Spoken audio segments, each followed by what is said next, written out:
Where do we start? I was a very creative child and a very creative teenager, and art in its various forms was always a part of my life. I had like a 10-year-long break from doing something creative, and I completely forgot that I can paint. One painting and that one night and that 1 hour of me just sitting and playing around with paints changed the whole path, the whole curve of my life. And what was that one point that made you believe that yes, art is for me? There is no work, and then there is no activity, there is no relationship, there is no person, there is no choice that wouldn't have a shitty part about it. There's nothing perfect.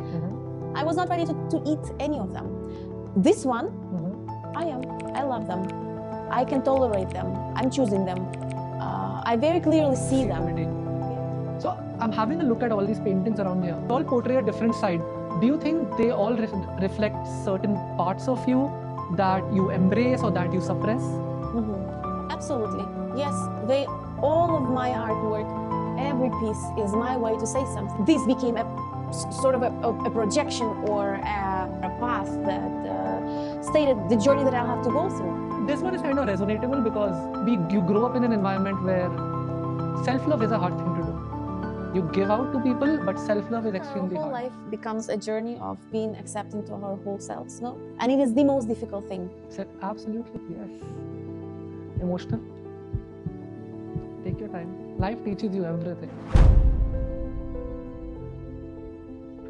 Julia, thank you so much for being on this Soul Unfolding podcast.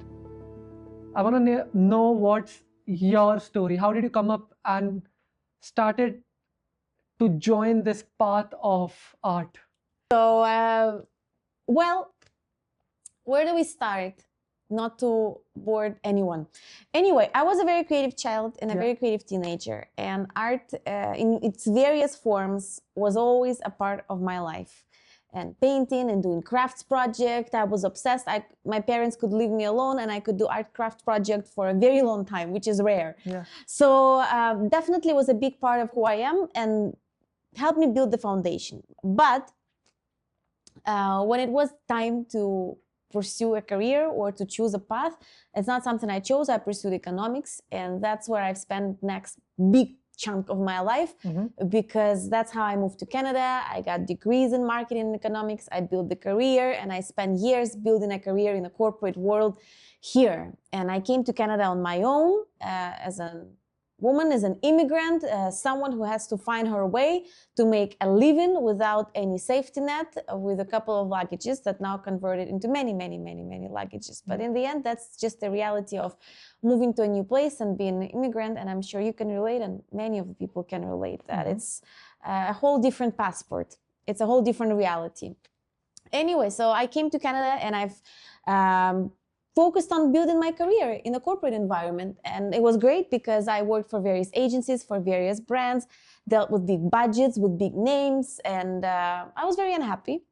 And eventually I got to the point when I was unhappy enough to realize that there should be a change and something should be changed about this. And in that point, now I talk about it with a smile on my face, but in that point, it was not that funny because I would be crying on the subway. I wouldn't want to wake up next day to go and do something I don't like. But I had zero clue what it is that I like doing because I had such a long break. I had like a 10-year-long break from doing something creative, and I completely forgot. It's like my memory got erased that I can paint, that I can sketch. I believe that I can't.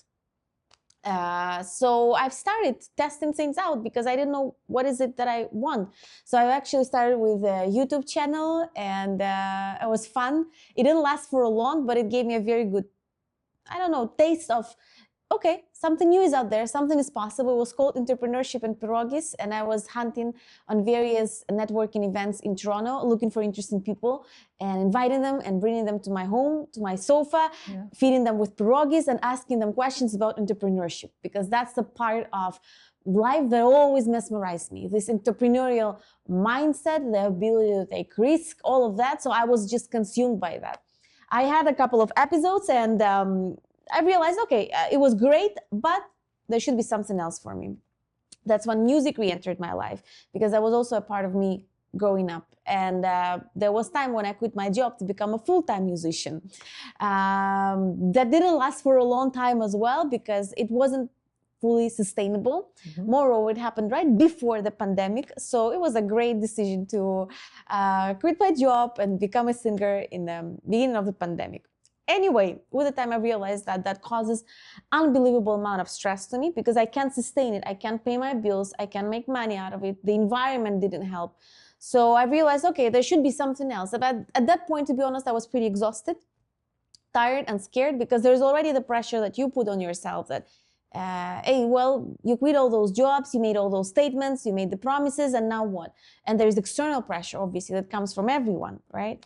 So one night I was just walking by the dollar store and I saw that they have the whole DIY section, my favorite section on earth, and they had those cheap little canvas, and I got canvas without expecting anything. I just wanted to grab canvas, come home, and spend my evening just doing something.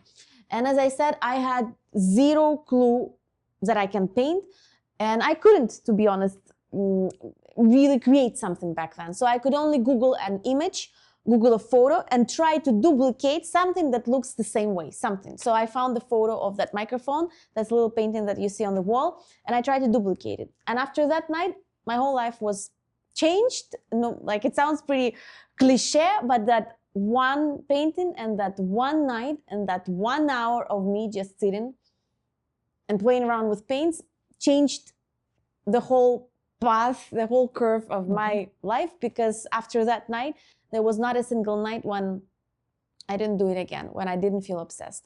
After that one night, I started spending everything I have, all my energy, all my finances, my time on being creative and on relearning everything from scratch and restarting. And I got obsessed with every medium one by one. Okay, I want to do this. I want to learn this. I want to try that. I want to try that. So it was a whole path of rediscovering and making myself feel comfortable within the creativity. There was no plan to ever start a business out of it. There was no plan. I just got extremely obsessed and couldn't resist the flow. So medium by medium, I was unfolding something within myself. And eventually I started the Instagram page. And eventually I started sharing my journey just because I had to. It was getting out of me. Yeah. There was no monetary interest. And eventually I've started selling my artwork at the various art shows when I found the niche. Wow. Because I found the medium, I found the technique that drove me particularly crazy. It was the glass painting. So eventually I found myself doing all the possible art markets, art shows, selling out, doing Etsy store. I was sending my art all over the world. Eventually I found myself doing the biggest art show in Canada, one of a kind show, setting up my booth, selling out my art. I was just doing it. And then somehow somebody, there was a business owner, actually, it was a flower shop. They noticed my page and they invited me to host one class, glass painting class. It was 2 hours away from Toronto. I didn't drive back then. I had to take the bus and the train and another bus, and it was winter and I had the luggage, and I went there and I hosted that class. And that was another turning point that changed everything, because that just unlocked the whole new thing, because I realized that there's so much power in me sharing my journey, sharing my skills, because there's lots of people who actually need it. After that, I've started doing classes like everywhere I could, in the party room where I was living in the building, because obviously I didn't have the space, in all the possible coffee shops, going to people homes, in my home studio, occupied my whole, like everywhere. And eventually, again, step by step, purely as a natural result of my obsession, I realized, okay, well, this is big. We need space. I need space. Yeah. Our community needs space. And that's how 3 years ago, I don't even know how I pulled that. 3 years ago, this thing happened. And I got the key from the landlord. And that's how Art in Around was born. That's amazing. How did you come up with the name Arting Around? That's pretty unique. Good question. I don't know. I had lots of ideas. Before Arting Around, there was Inspirarte Lab or something like this. So I wanted to connect something with inspiration and chemistry and it was great, but it didn't catch me. Mm-hmm. And then what I am doing here, what I was doing with my whole journey, I didn't take it way too serious. I was just obsessed, and I was trying that and trying that and trying that. And I don't want to say it, but I'm sorry. There is this statement like, farting around. Yeah. It exists. So at one point, I just, what? I'm just sort of arting around. So I reinvented the word. Such a good way to come up with a word, yeah. Like arting doesn't really exist, but that's what I'm doing. I'm just being creative without particular folk. I'm just being creative, and I'm just trying, and I'm just learning. And that was what arting around, just letting yourself exist and be in the flow of self-expression. So it took me some time to explain what, like, to even, because it's a new word. So now even when people ask, hey, what's the name of your studio?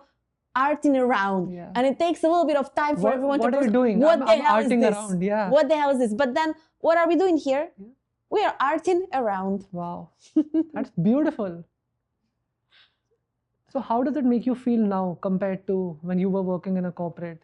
You must be going through something, but then after switching, is there a change in how you feel, how you express yourself in day-to-day activities, your relationships? Listen, I didn't quit completely right away. Mm-hmm. And even when I was pursuing all my passions and ideas, I still had a side hustle. I still had a job. Mm-hmm. I quit, I go back. I quit, I go back to different places. So I still had an online virtual income for another company. Usually, they had zero clue what I was doing here, obviously, right? But only for the past year, when I got laid off very brutally, that this project became one and only full-time business. Mm-hmm. Before that, I still had a safety net as a job that I actually never liked. Whatever that job was, I didn't care at all, but I always had a safety net. And then maybe because I didn't completely pursue this at 100% at one point, life and the universe gave me a good slap, kicked me out, and through a massive, massive stress and fear, massive, because it didn't happen in a good time, I ended up facing the choice, okay, so what do I do with my life? And it doesn't fall within the question, but with the last 3 years, since I got the key from the space, it hasn't been like, okay, great, I pursue my art passion now I'm clear. No, it wasn't. It was, and it usually stays behind the scene, because there were so many moments when I decided that when I had doubts, I downsized, I moved into the space. At one point, I realized it's too much to handle, because I had that relationship that fell apart. I had to be on my own again. So I realized, okay, I can't handle it. I'm just a person. I had to downsize. I moved to a much smaller space. Then I burned out completely because I was doing everything by myself. I burned out. I said, you know what, fuck it. I'm done. I shut everything. I closed this. I put everything in boxes. And I moved to Montreal for 5 months because I said, I'm done.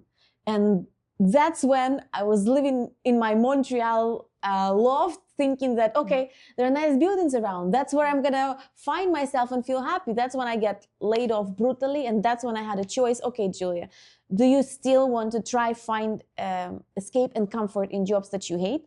Or you come back where you belong and do what you love? So that's when I finally gave this my 100%. So it happened not that long time ago. It happened a little bit more than a year ago. And do you think it was a blessing in disguise? It was absolutely a blessing. Blessing in disguise, absolutely true. Because otherwise, how long would it took me? It's comfortable when there is some income coming in your pocket. It's comfortable. There is no risk, but also there is no hustle. I never felt this urge to do something extremely, to jump out of my pants, because, well, there is no plan B. And I always say that when there is truly no plan B, the plan A has to work. That's what happened. Yeah, as long as you have a safety net, you are still comfortable, because you know you won't, if anything goes wrong, you can rely on that something else. There's still something to fall onto. Yeah. So now all your energy is directed towards growing arting around. Yeah, but life still happens. Life happens. Life moment still happens. What's your vision for arting around? Well, that's a good question. To be honest, I do not have there are lots of people who start the business and who have this wild hunger for money and for ambition. And that's good for a certain time of your life. I realize very clearly now that I start the business and I run the business not in order for my life to serve the business. I want this business to serve me, right? So that's why my vision around it runs around how big can it be? How much can I scale it while still staying true to myself, enjoying my life, not feeling exhausted, not feeling tired, and not going absolutely mental, right? So the vision is to grow, of course. Now we have this location. The next step, it would be good to be on the ground floor and to catch the foot traffic. That's the next goal. Maybe that will eventually lead to a second location, or maybe not. Maybe it's just establishing and growing into the one hub. I don't know, but my mission is to improve the quality of what we're doing right now, to scale it, to connect with bigger communities. And there's so much more that I don't even know about. There's so much curves that we can't even envision because our mind is limited. It's the universe out there, no matter how it sounds, has much more to offer than we can even think of, right? Absolutely, yes. So my vision is to grow, and my vision is to put roots in it. My vision is to settle in it, because let me tell you, it's been a year of me giving it a full time, and it hasn't been always a smooth year. Summer season has been horrible. It's been a horrible time for business. Seasonality that I wasn't prepared for. So now, instead of telling, yeah, I want 5 more locations, I want to understand how to be always prepared for the seasonality and for drops like this. So instead of going all big with a wild ambition, I want to grow a wider and more established root system for this. So then when we scale and grow, I'm not going to feel like we're shaking. That's true. On the wind. Yeah. But why was summer? Usually it's like people roam out, they go out, they try to mingle during the summer season. Why was it the opposite in this case? Well, they go outside, they go to patios.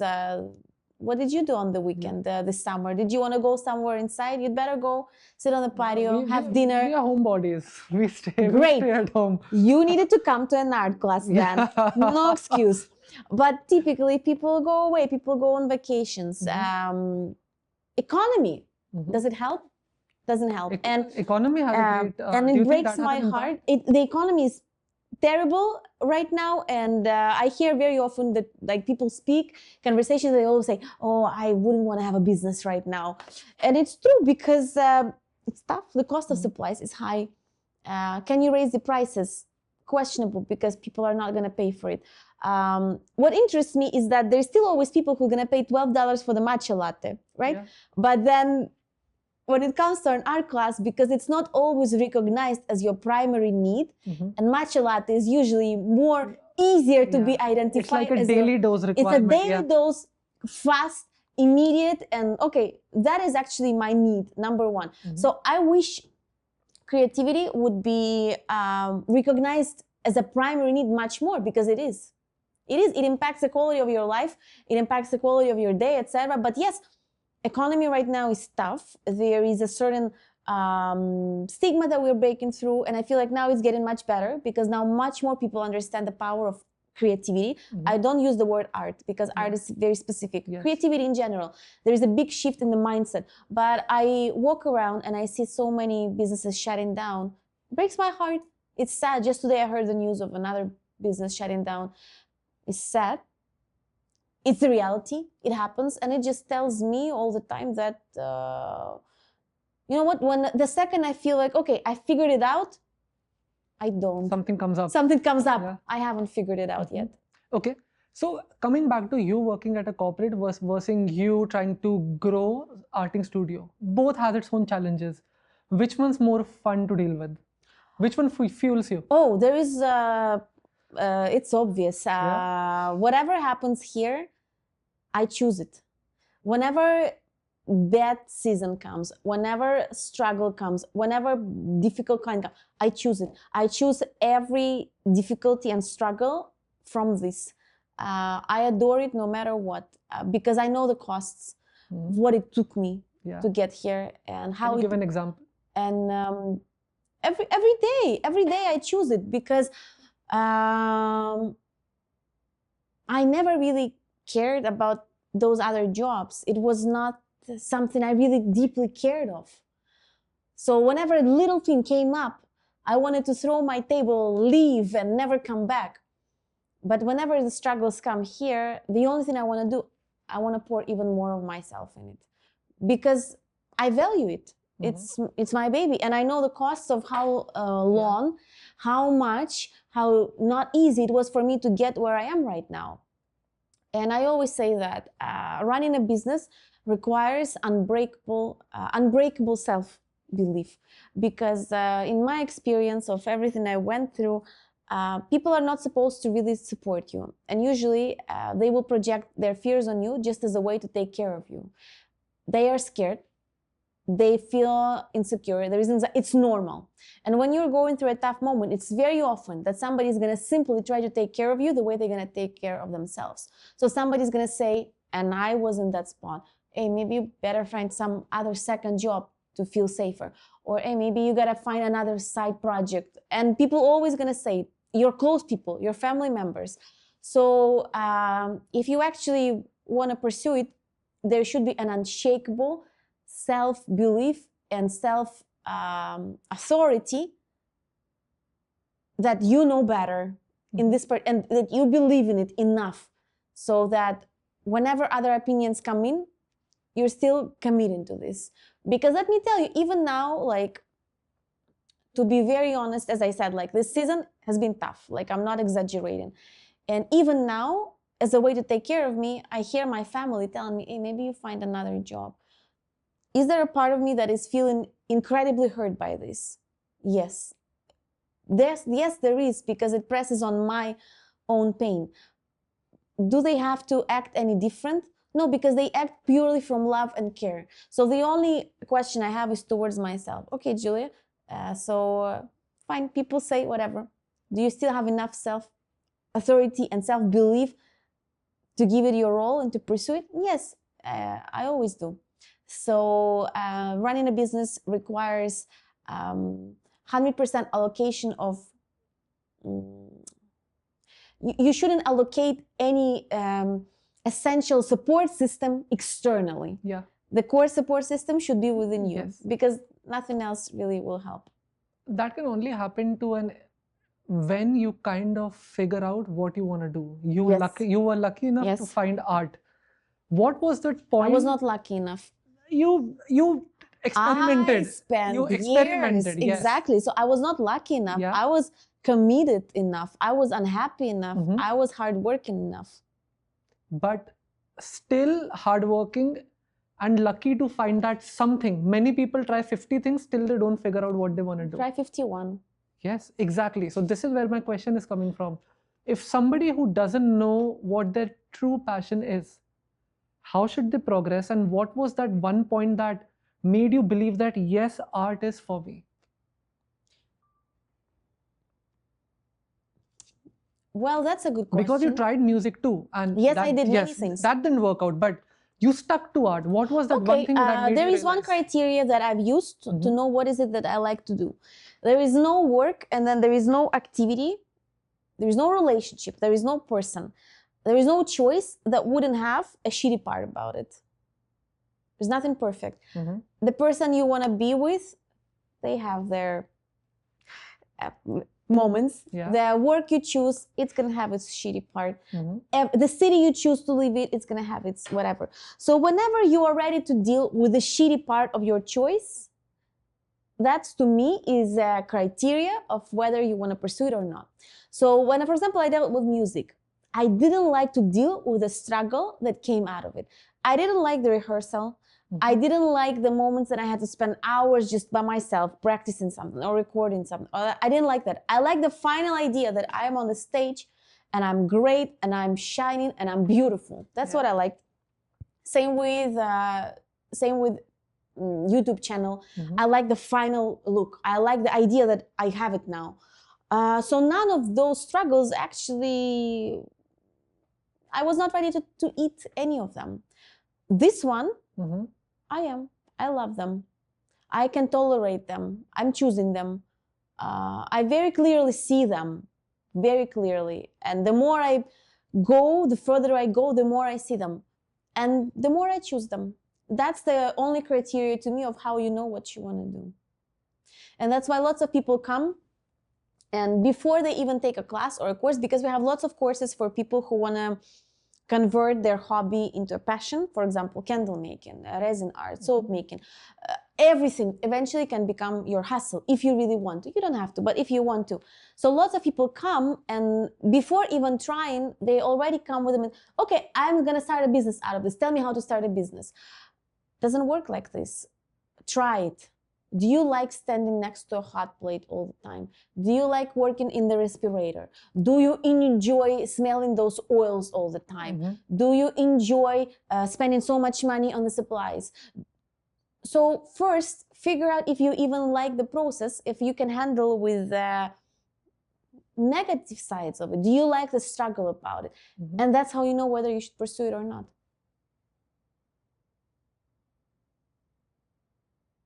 Oh no, what is that face? No, I'm in that thought thing. I had a good question. Good question. It just, in one of the answers, you mentioned that you don't like to use the word art, you like to use the word creative. Everybody should be creative. Yeah. Do you think in the generation that we are living in, the creativity has been blocked? Has been blocked? Yes. No. Do I see that it's blooming? Do you also see that? Yes. Is it normal? It's not. It's because of the frequency. Yeah. It's because of frequency? I just understand energies. So it's happening because of the frequency of the talks. Great. So the energy is strong. It's high vibe, yeah. High vibrations. You know, when I was performing on the stage, very often the cameras were going down. Careful, guys. Careful with your equipment. Anyway, what was I saying? Creativity. Creativity. No, I don't think it's been blocked. I think it's a good question, though. Has it been blocked? It hasn't. Moreover, right now, we have more opportunities than ever.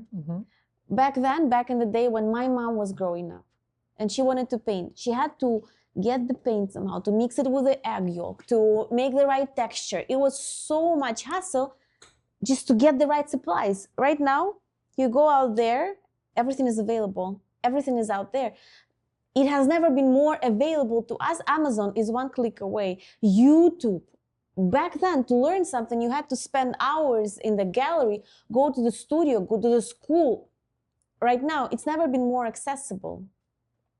Then why are we not that creative? Then why are we experiencing this lack of self-expression? Well, maybe because we live in a very hustle-oriented culture world right now. Well, maybe because we are so wired around the ambition, around the chasing, around the more. Maybe because it's hard to stop. Maybe because it's hard to face yourself. Maybe because it's easier to keep on chasing. Because that moment when you sit and grab a brush or grab whatever, you face yourself. Maybe that's why it's difficult. Because there's so much noise, there's so much social media, there's so much what I should and what I shouldn't. There's so much of what I should achieve by now, how many babies I should have by now. So it's hard to keep that voice within yourself loud and heard. It's hard. Yeah. I'm sure even you were in that, or were you in that place at one point? I'm always in that place. Where you had so much of noise. I'm always in that place. I'm still a human. Yeah. I'm always in that place. There is always. How do you ground yourself? How do you distinguish between and disconnect from the noise that's around you versus getting into your authentic self so that you express your true self through the creativity of art? It's hard.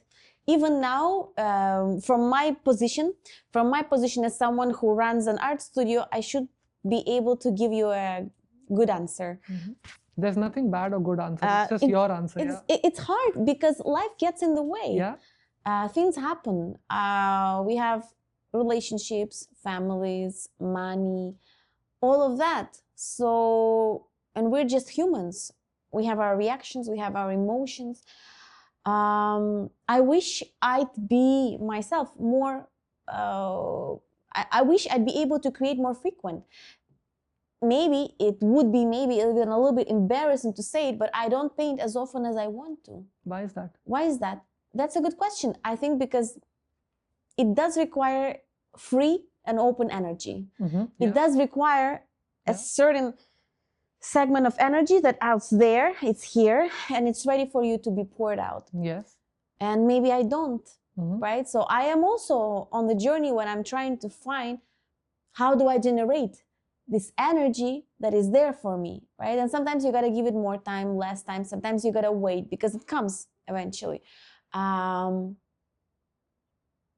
But I wish even me, as someone who has this role of being behind an art studio, I remind myself every day that there is much more techniques that I can use, that I'm capable of, to ground myself and to calm down. And that's a good question, because I remind myself about it right now, that I have the tools and I can.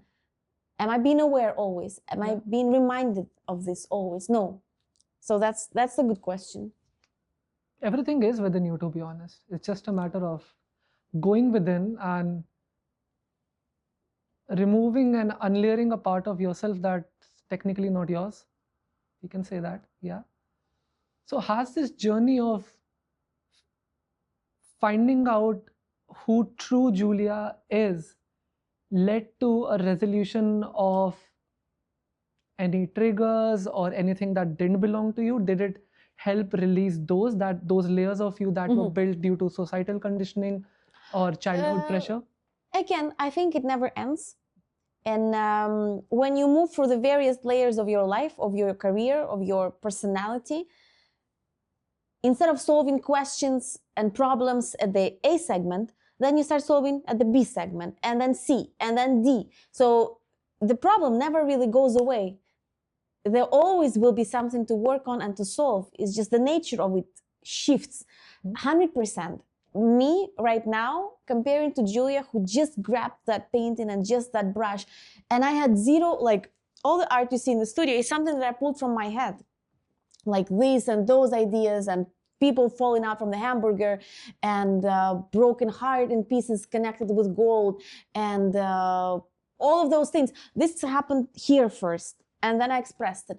I was not capable of that. So years ago, when I just sat and made that first imitation of a microphone painting, that was a different person. That was a different Julia, as very, very different belief system. So I shed, I let go of so much. I changed to a completely different settings. It's different now. But now, does it mean that I still don't face all those projections and I still don't know? I still do. It's just a different level, different layer of doubts, different layer of projections, different. But they still happen. And I do believe that they always will. And as I grow, the level of my problems will always grow. I no longer wonder, oh, what is it that I want to do in my life? Now I wonder, oh, how do I scale it? How do I grow? How do I... So I do have those questions. They just change. They evolve as I evolve. And if at one point there is no more problem, I don't even know, does it happen? I don't think so. That's ever going to happen. Yeah, no. Like you said, like things will come up. Your ability to deal with them, to situations might get easier. You will be more equipped to see. We are like a vessel, and every time we go through something, that vessel just expands so that we can handle more that happens in life. Oh, great to know that. So we have to handle even more. Oh, absolutely.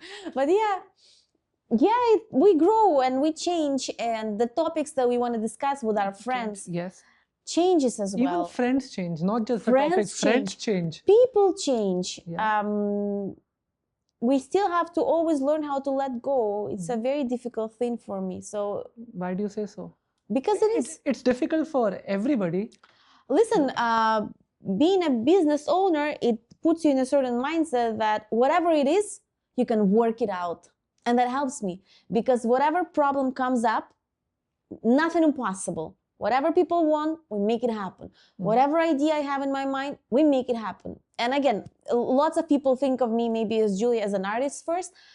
To be honest, how I think of myself first, I am first of all an artpreneur. That's what I call it. Entrepreneur. Yes. Artpreneur, because yeah, I am an artist, I am a creative person, but in order to do all of this, there is the massive business / entrepreneurial mindset that has to be involved in this. And very often it lays in a very different spectrum from being an artist. So these are two very different things, right? So somehow I gotta combine both of them together. So this mentality that no matter what, I'll fix it, no matter what, I'll deal with it, we'll find a way. It helps here. But it doesn't always help in other areas of life, because sometimes I put too much on myself and I feel responsible for things that I'm not. And when it comes to relationships, in many ways, you tend to be over responsible for things that you can't. And then how do you let go? It's difficult because of this mentality. I gotta work more, I gotta ask more, I gotta explain better, I gotta do better. But sometimes what works very well here doesn't work in the other areas of your life. Fair enough. But do you know what I'm thinking right now? You mentioned that you're an entrepreneur, where you do art stuff and you also have the other side of you, which is the business stuff. But if you look at it, art has different forms, which is already established. So every person who's an entrepreneur is technically an entrepreneur, because their form of art is just very different. It is absolutely true.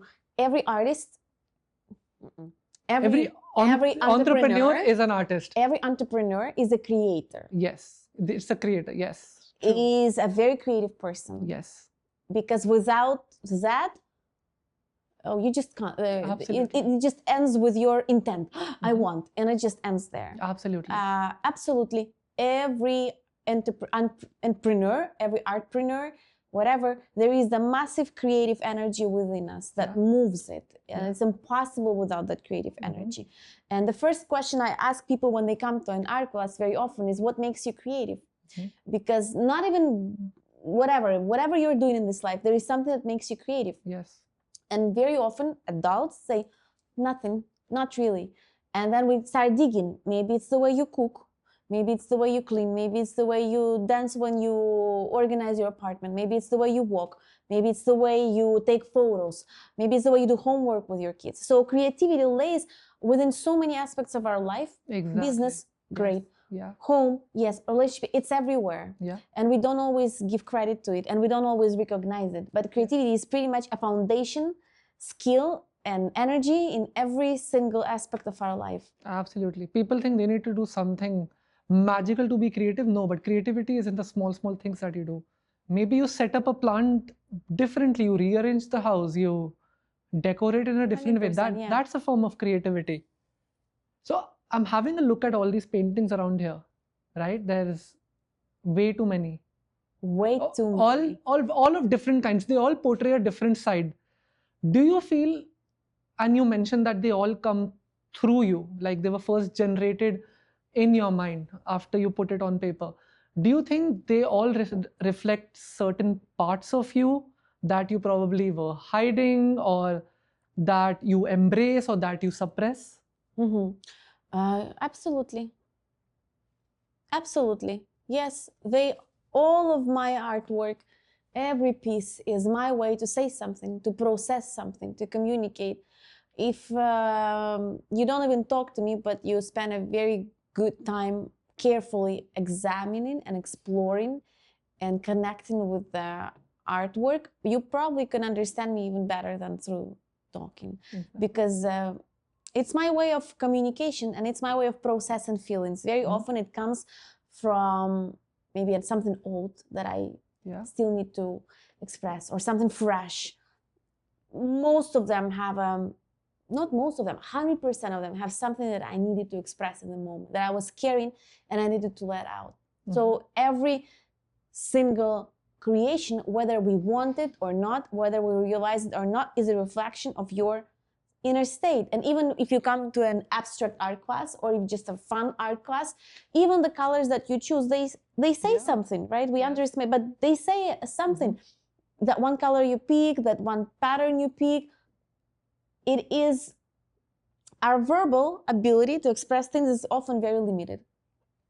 But visual, whenever it comes to visual arts or visual expressions, our subconscious has more freedom to pour things out without our mind even realizing it. So now when you look at them, what do you feel? Let's say a painting was made around 2 years back or 1 year back. To be honest, I detach.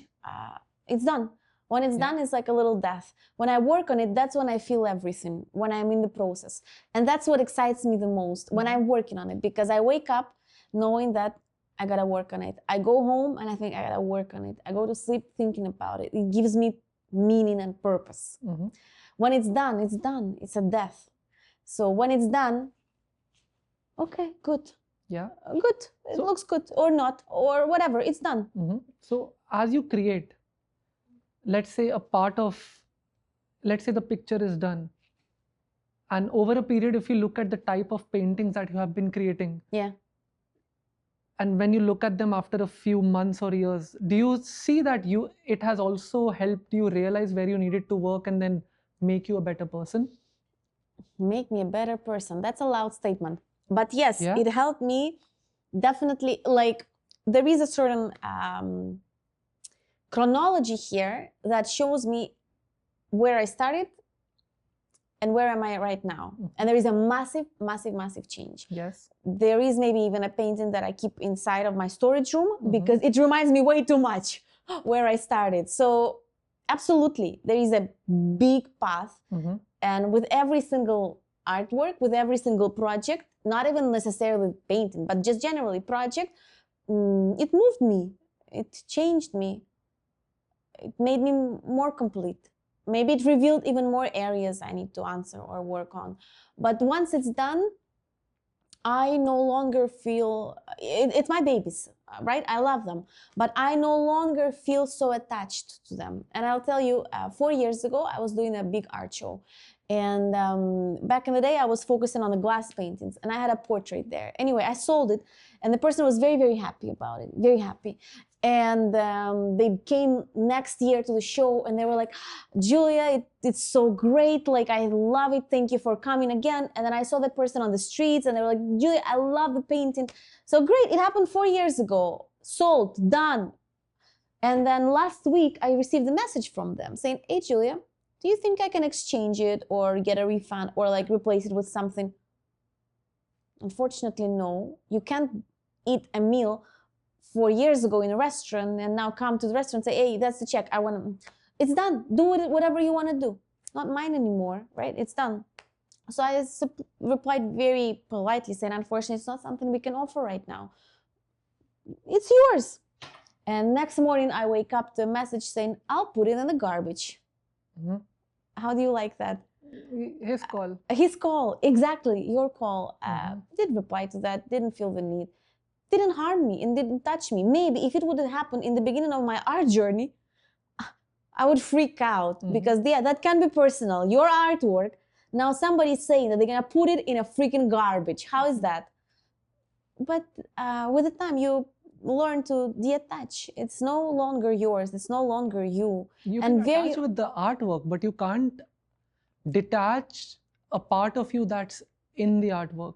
The reason I'm saying this is because when we moved into the new house, we both had a painting which we liked, which was a very abstract, colorful painting of a heart with a crack in the middle. And we were like, okay, this is extremely fancy. We had it for 1 year and one day I just threw it out of the house. And the reason it's that because we were attracted to that painting because somewhere down the line, we ourselves were unhealed. So we liked that painting. So that was a part of it. But it's your journey with it. Yes. It's your responsibility. Yes. Right? So when we healed, we weren't resonating to that heartbreak. Yeah. We put a picture of a mountain and birds. And that makes sense. Yes. So that is how. Has the paintings that you create shown a part of you that wanted to be healed? 2 aspects here. You said absolutely right that it's your story with an art piece that you bought. The artist has nothing to do with Exactly. it. Artists have nothing to That's do with why I've learned that whenever these potential comments come my way, it's not about me anymore. It's about their personal journey with that piece. And unfortunately, people don't often find a healthy way to express what they feel, to communicate things, to help themselves. So they use you as an outlet. it. They give you that, right? So it has nothing to do with you.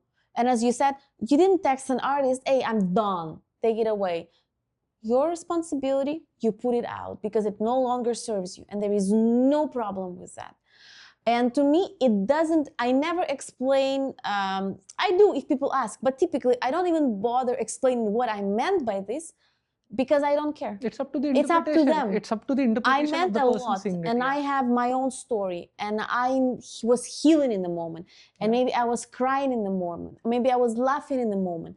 But in the end, to you, it shouldn't matter because Yeah. to you, I want you to focus on what do how you it makes feel. it makes me Don't feel. Yes. exactly. So when people go into galleries and they read those big statements of what it means, finally they feel relief.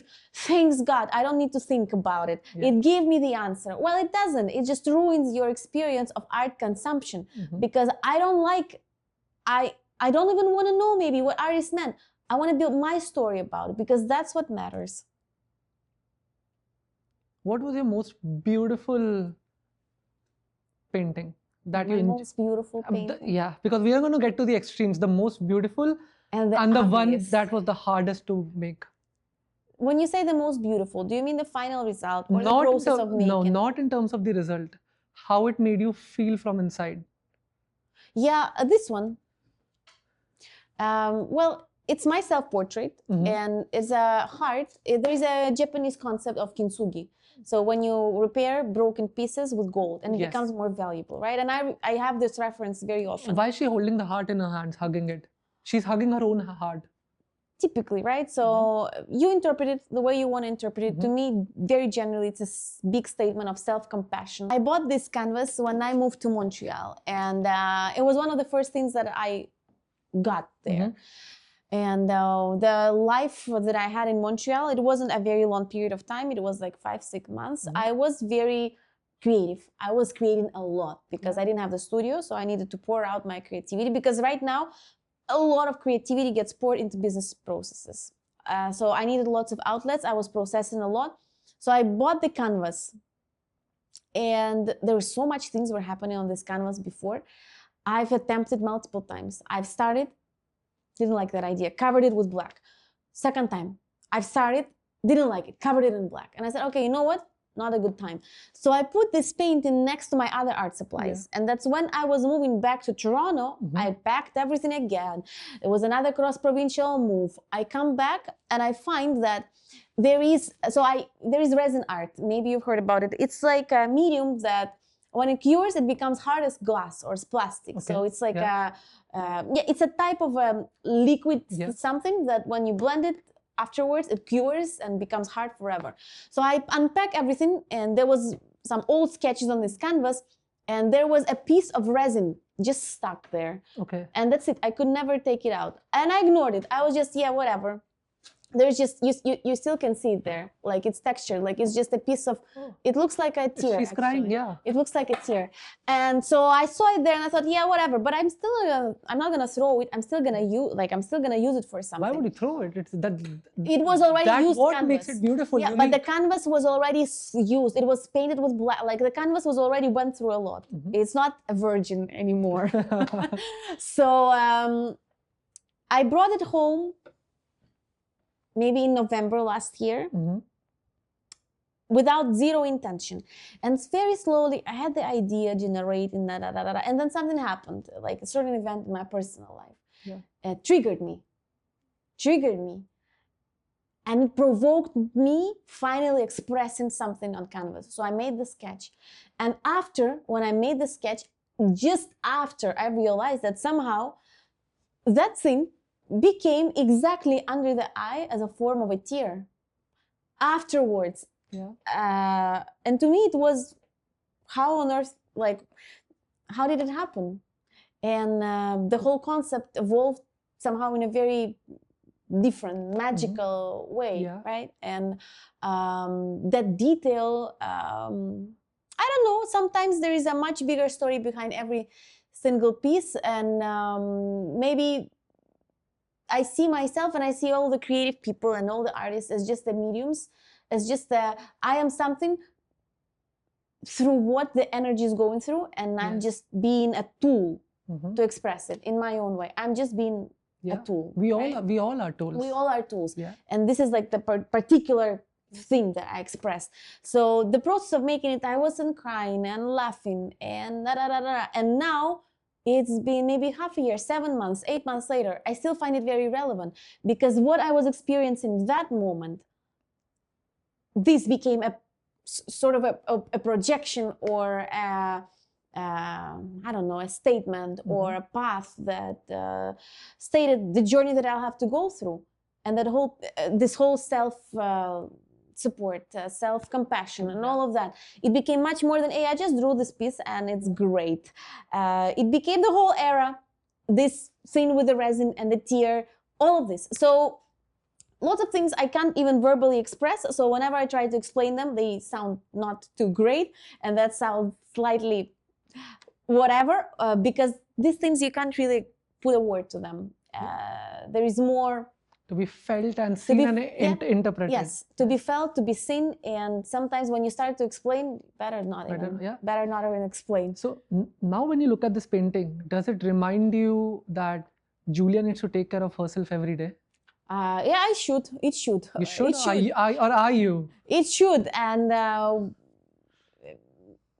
I should put it in my apartment, maybe. Maybe, yeah. So it would remind more. No, apparently that's something that we all have certain responsibilities for ourselves, certain tasks for ourselves, certain areas. So every single one, and we find the way to remind ourselves about Absolutely. it. So it is supposed to serve me as a reminder, and it does. Yeah.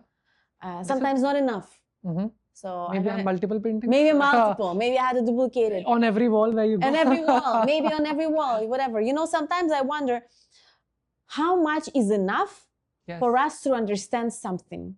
Yeah. Because sometimes there is a little bell, not enough. 2 bells, not enough. 3 bells, not enough. So how big should the bells be for you to understand? And sometimes, right? That's a nice one.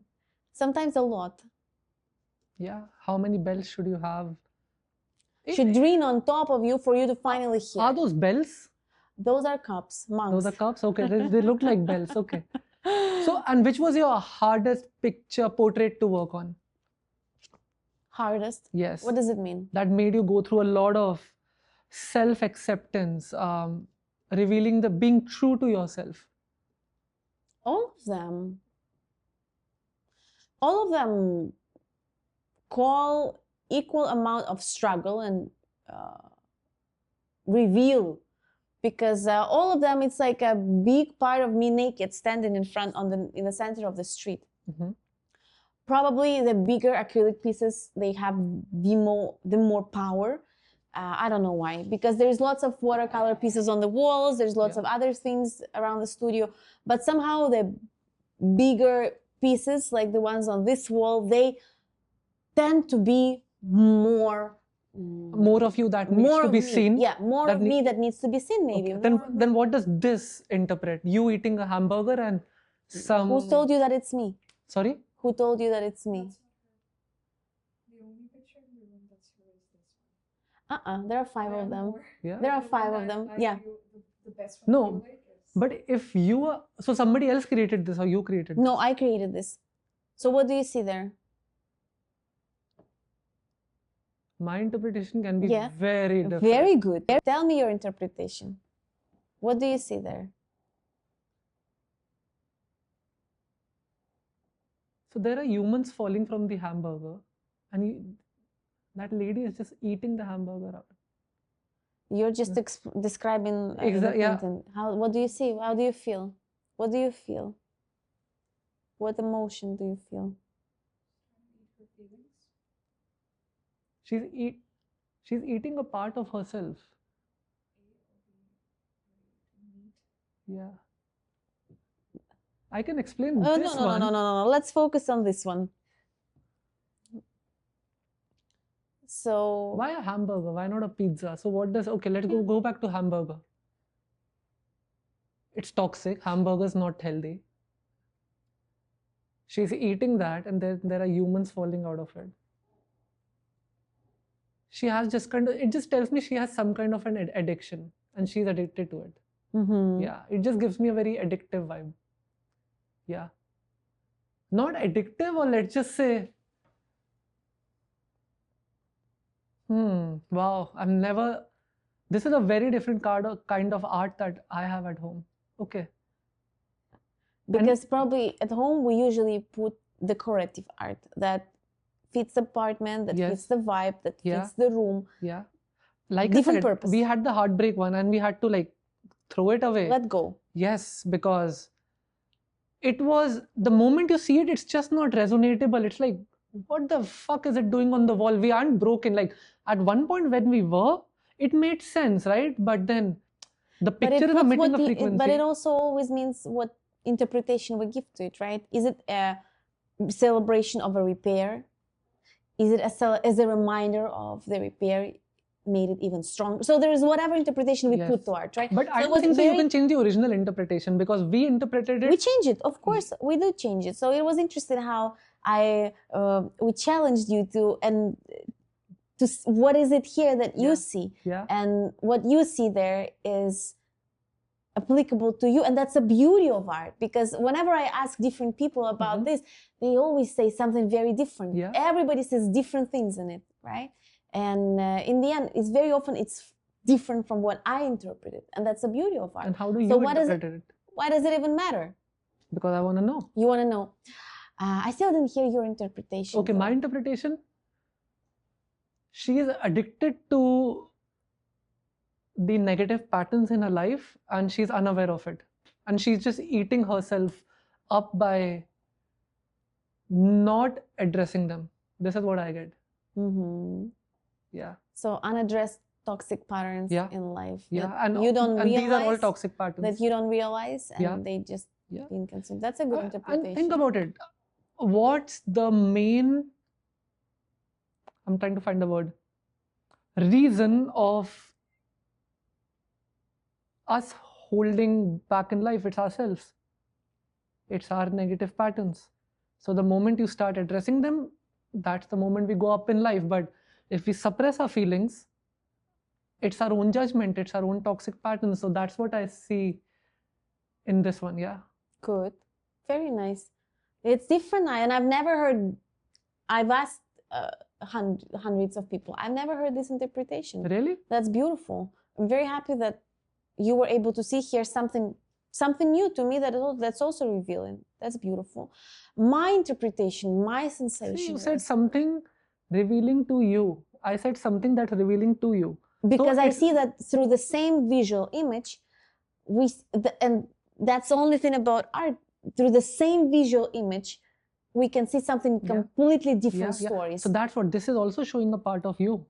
So it's also showing a part of me. But yes. That's what we do to each other. We're always mirroring each other, right? So every person you meet also has a part of you. Yes. To me, in that particular moment, it reflected the fast-paced environment of a relationship. Of relationship in particular. Fast-paced environment of a relationship. Yeah, a romantic relationship, of the landscape that we live in, and where it's hard to find a fulfilling, healthy meal. And lots of people that go through your life, they are just like fast food.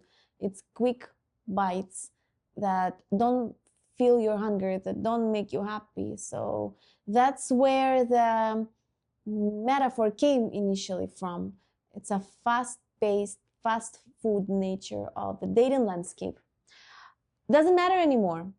That's what I meant. Love it. That's what I meant back then. No, that's a different one. Yes. It's a now I different see one. it. And I see and I hear people saying all kind of things. And that's the beauty of art, and that's what I want everyone to realize, that the only thing that they're gonna meet when they come and they grab a brush or they grab a pen or they grab whatever it is, they're just gonna meet themselves. And that's it.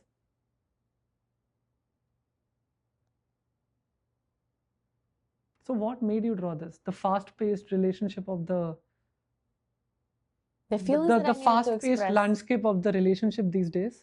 The feelings that I carried. The feelings that I carried.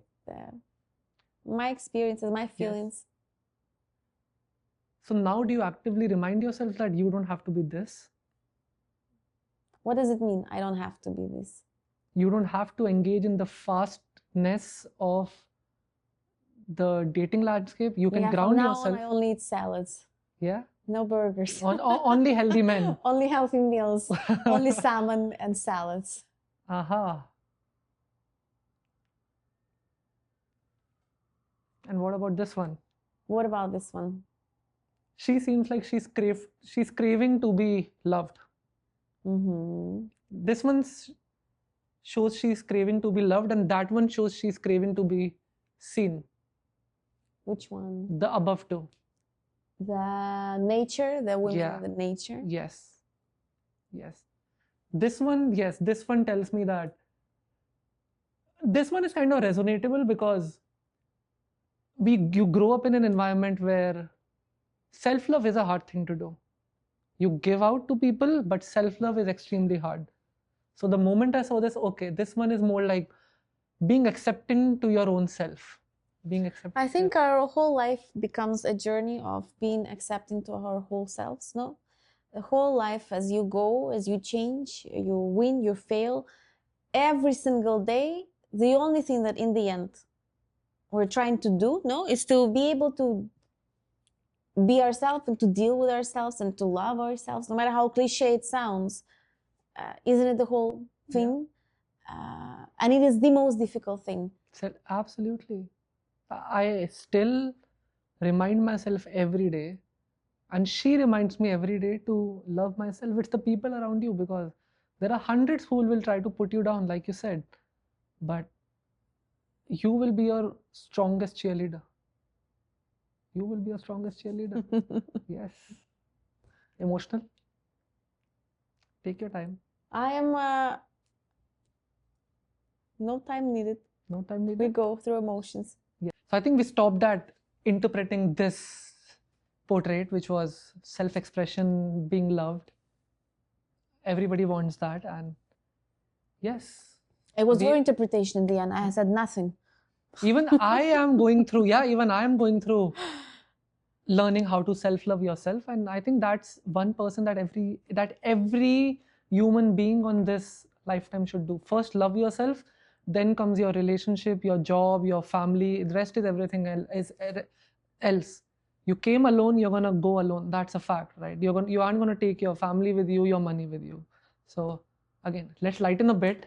And now you have grown so much. You're wiser. This Julia is wiser now. She has had a lot of lessons dealing with life. What advice would you give to your younger Julia, who's looking up to you, or maybe who's worried about the future, or who was worried about the future? How would you do things differently? I wouldn't do anything differently, obviously. Not a single step. Mm-hmm. Everything happened on time. Everything happened for a reason. Things happened exactly when I was ready for them to happen. Nothing I would or could do differently, because that would be no longer real, no longer me. Mm-hmm. So the right answers come in the right time. Everything comes when it has to come. Mm-hmm. Whatever seems impossible right now, eventually get revealed, get unpacked, you'll crack it, you'll figure it out. Don't rush. Mm-hmm. Things happen and the path appears under your feet, right? You got to just keep walking. And that's what I was doing. And at that point, I didn't need any extra advice from me, because maybe that would slow me down. Maybe that would make me turn another way. But it happened exactly the way it had to happen. Mm-hmm. I would be actually curious to meet my my older self, Julia from 10 years from now, from 20 years from now, what would that Julia tell me? Because what would I tell to myself in the past? That's already done. What's the point? It's done. I don't see any reason. Maybe the older self is thinking, why should I tell it to this Exactly. Julia? Because And the older self is thinking the done. exact same. Absolutely. And the older self, Julia, I'm not going to even talk to you because you're going to figure it all out. So in the end, there is no point. Yeah. There is no point. You know do what you can in the moment. Past, present, and future exists at the same time. At the same time. Yeah. Yes. So all of those Julias exist. We all help each other and we all go independently and dependently at the same time. So nothing else I changed. Nothing I would have changed because I couldn't. Then maybe it would have took you on a different path. It would take me on a different path. And yeah. Fair enough. Yeah. Did you always have the spiritual side to yourself where, you think like the path is going to unfold, don't worry too much, live in the moment, do your karma? As much as I could. Obviously, when you are maybe a little bit young and fresh and hormonal and you're a teenager, there is a very different energy to you. And that has to be like this because you have to aggressively push forward. And that's why every life stage comes with a different approach to this, with a different level of readiness. There is a moment in your life when you have to chase, when you have to run, when you have to move faster, more, hungry. That phase changes. You want to settle, you want to slow down. That also changes. So probably I didn't always have this attitude, and good that I didn't. I didn't need it then. Maybe I need it now. And it's going to be changed with something else later on. True. So is it something that you built, you read, something clicked? Because people can still work, they can be an entrepreneur, they can work in a corporate job, but not have this mindset. No, to be honest, I've walked a lot of paths here, and I've spent lots of years in therapy, in coaching, in work, like that. I'm not gonna even go there because I've done unbelievable amount of self-work to be able to do what I'm able. So yeah, there is a big cost to everything, and usually that cost obviously stays behind the screen, right? And it should, or maybe it shouldn't, I don't know. Yeah. But it is a result of my ongoing curiosity and my ongoing search, and it still happens. So you're a curious person. I have to be, of course. Otherwise, I'd be. Curiosity is the skill number one, because I have so many questions coming my way, like, oh, how do you become an artist? How do you become creative? How?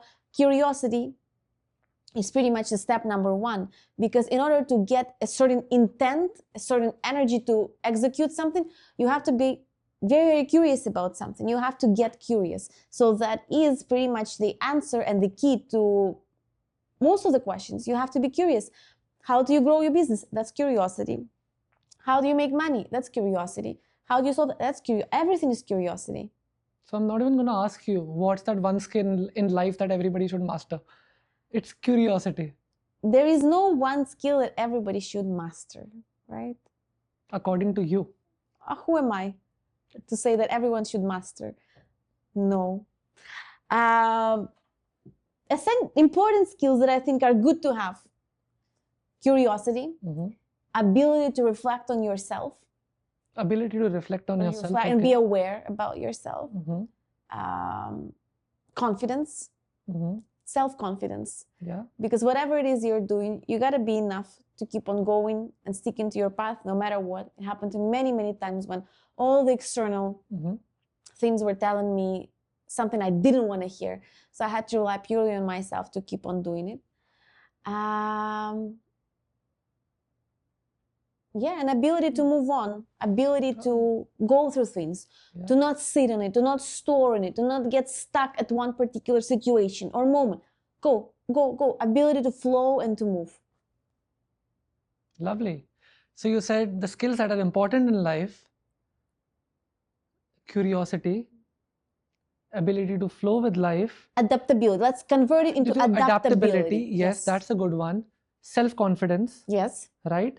And the fourth one was, you already forgot. No, what I remember. said. I remember. No. I even forgot it myself. No, I remember it. It's, yes. Oh, curiosity, adaptability, self-confidence. Great. I love it. I love this list. Top 3. Top 3 is better than top Okay, 4. if you say so. Hmm.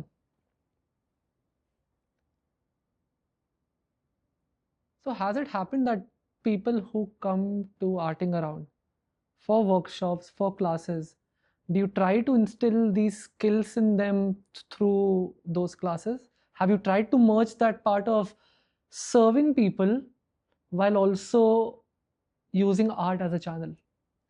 I give them tools, Mhm. but I just give them tools. I share my story. Mhm. I share my path. I am the case. I am the example, and I give them the tools. That comes in the form of courses, classes, workshops, Instagram stories, reels, online platforms, many, many tools. And then it's not on me, but it's on them how to use and utilize those skills. Yeah. The only thing I can do, not here to teach someone on how to be, I'm sharing my story and giving tools. Mhm. That's where I draw the line. That's where it ends. Mhm. And how do people usually feel after being their own self in your class? Well, first of all, you got to ask the people. Mhm. But based on what I see, they smile and they live happy. And there's a smile on their face. And they carry, I made it. It's priceless. Yeah. When they see it and they say, oh, I can't believe I did something like this. Or I can't believe yesterday I had a woman who came and signed up for the courses. And she said, I was always looking at the paintings and I can't believe that I signed myself up for an art class now. Mhm. And sometimes I get message. I'm a very lucky person because I'm able to see the results of my work. So sometimes half a year later, I get messages saying, hey, Julia, I took this class with you last year. I have a business now. Mhm. Hey, Julia, you helped me rediscover my whole self. I do this for hobby now. Hey, Julia, this is what I do with my kids now. Mhm. It's priceless. And I'm being very, very lucky if I Yeah. have a chance to see it. When those messages come, when those emails come, Mhm. that's how they feel maybe. But And how does that make you feel? like it's all worth it. Like it's all worth it. Like everything what it takes to do it, it's all worth it. That's how it Lovely. makes me feel. Mhm. And grateful because without them, none of this exists. If there are no people who are gonna come and sit on those chairs, why are those chairs are here? Yeah. Yeah. If there are no people who are gonna grab those dozens of brushes, why would they be here? So it only exists because they also exist. Yeah. And it exists for them and for me. We all coexist. Yeah. We all coexist. Yes. Coexist, co-create, Yes. co-everything. Mhm. I think we live in the time when communities are rare, Yeah. when everybody is it's difficult to connect. Everybody is isolated. It's difficult to make friends. It is just the way it is because we all get stuck in our apartments. Even when you go to coffee shops, people are not often interacting. So this is just another way for us to coexist and co-create and to meet and to connect. Mhm. It creates a very different layer of connection because here, when people come to an art class, they talk about things they never talk in real life. So I have big corporate events and Mhm. people who work with each other for years reveal things about the person they used to sit with for years, something they never knew before. Oh, you took a photography course? Oh, you went there? Oh, you do that? I had zero clue that you crochet. So people shock and impress themselves, but they know each other for years. And this only can happen within an environment like this. It's not going to happen over the restaurant meal. Yeah. Because the environment helps you unpack a whole different layer of Yes. connection. Yeah. The surrounding, the community, the support, everything matters. Everything matters. Yes. So that brings me to another question, like you said. In one of the answers, you mentioned that creativity also comes with, and owning a business comes with being true to your own self. What is being true to Julia is? What is being true to Julia is? Yeah.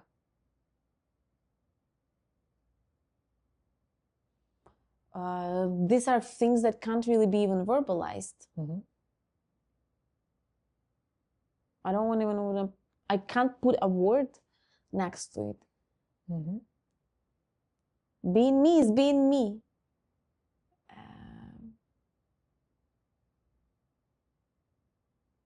Maybe try to be creative. Choosing, Yeah. No, trying to be creative. This is very shallow level. Just being me is waking up in my skin, waking up feeling safe in my skin. That is what being me, and that comes with a whole layer of 1 million things. Because I'm not Julia, I'm not just an artist, I'm not just a woman. I'm much bigger than that. So being me is being me. It's impossible to say what that is. It's being me. What is a tree being a tree? It's a tree. Yeah. An elephant being an elephant. It's an elephant. Me being is me. And when did you realize that this arting around you, Julia, itself, that's a part of the ego? Things are much bigger than you, like everything's bigger than you. Was there a turning point?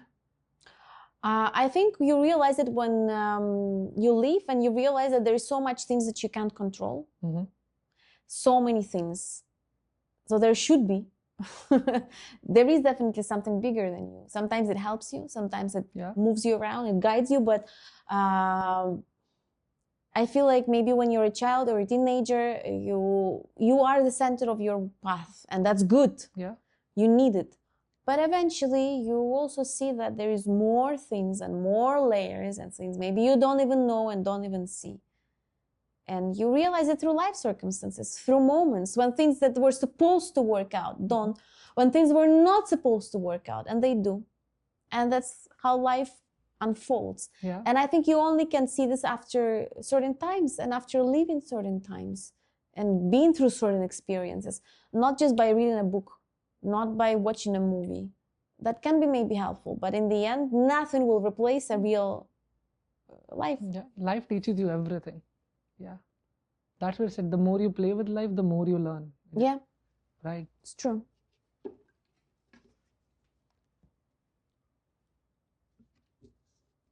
So if there was one thing, now as we come toward the end of this episode, anybody who says they can't be creative, which is false, we all know that, what would you tell them to at least nudge them? Because you can't give them the steps, but what advice would you give just to help them get started in the right direction? Well, we all have to acknowledge that there is that part of ourselves, that inner child, that inner self that is creative. It might be sleeping for a very long time. It might be in coma, but it's there and it's never dead up until you're not dead. It's there.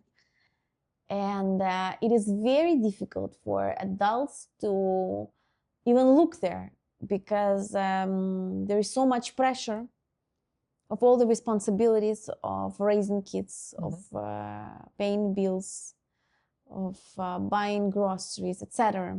So there is a massive layer of resistance because as if it's not important. Yeah, whatever, like there is much more important things on my plate right now. Like, yeah, this is for my kids. I'll bring my kids over. So this is already a very, very, very big level of resistance that we all have. We all have it.